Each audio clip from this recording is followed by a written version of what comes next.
बहुत सालों बाद यूपी के एक गांव में नानी के घर जाने का मौका मिला। गर्मियों की छुट्टियां चल रही हैं तो मैं भी कुछ दिनों के लिए पीहर आई हुई हूँ। और एक दिन बातों ही बातों में मम्मी मुझसे बोली, चल तुझे तेरी नानी के घर घुमा लाऊं। मेरे मन में भी हिलोरी सी उठने लगी। 2 बेटियों की माँ बन चुकी हूँ। घर परिवार की जिम्मेवारियों के बीच पिसते हुए जब भी गर्मियों की छुट्टियाँ होती तो मेरा मन बच्चों की तरह पीहर जाने को मचलने लगता।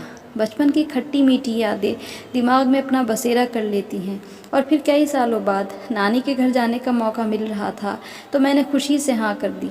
अगले दिन मैं और मेरी मम्मी ड्राइवर के साथ 2 घंटे के सफ़र के बाद नानी के गांव पहुँचे। बहुत कुछ बदल गया था पर कुछ चीज़ें वैसी की वैसी ही थीं। गांव में घुसने से पहले एक बड़ा सा प्रवेश द्वार, फिर बड़ा सा प्राचीन शिव मंदिर, आम का बाग, दोनों तरफ लहराते खेत खलियान, कच्चे पक्के मकान, फिर चौपाल, एक बड़ा सा सरकारी स्कूल आया। मेरी नानी का घर बहुत बदल गया था। नानी का घर भी बिल्कुल आधुनिक था पर मेरे बचपन के पसंदीदा फलों के पेड़, आम, जामुन, शहतूत अभी भी वैसे ही थे और मानो खुश होकर अपने बचपन के साथी का स्वागत कर रहे हों। पूरी दोपहर या बचपन में अपने मामा के बच्चों के साथ इन्हीं पेड़ों पर उछलते कूदते बिता देती थी।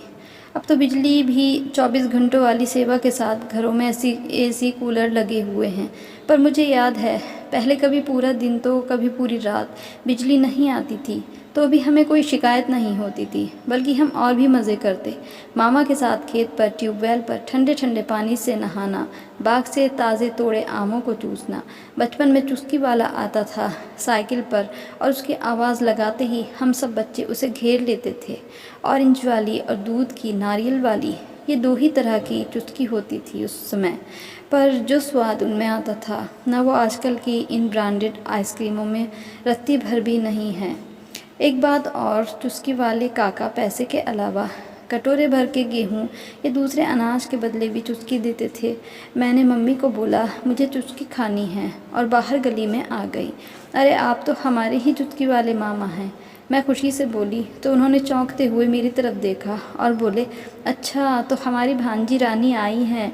बूढ़ा हो गया हूँ पर अपनी सभी बहनों के बच्चों को पहचानता ही हूँ, उन्होंने मम्मी की ओर देखकर कहा। फिर मैंने अपनी पसंद की सभी चुस्कियाँ खाईं। जाते जाते 10 रुपये का नोट चुस्की वाले मामा मेरे हाथ में ये कहकर थमा गए कि ये तो बहन बेटियों का मान होता है, और खूब सारा आशीर्वाद देकर चले गए।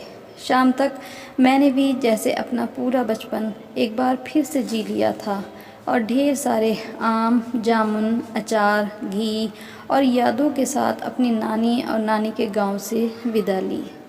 हमारी छोटी सी कहानी आपको कैसी लगी? आपके साथ भी क्या ऐसा कुछ यादें जुड़ी हुई हैं? हमें कमेंट करके बताइएगा ज़रूर। और हमारी कहानी को देखने के लिए शुक्रिया।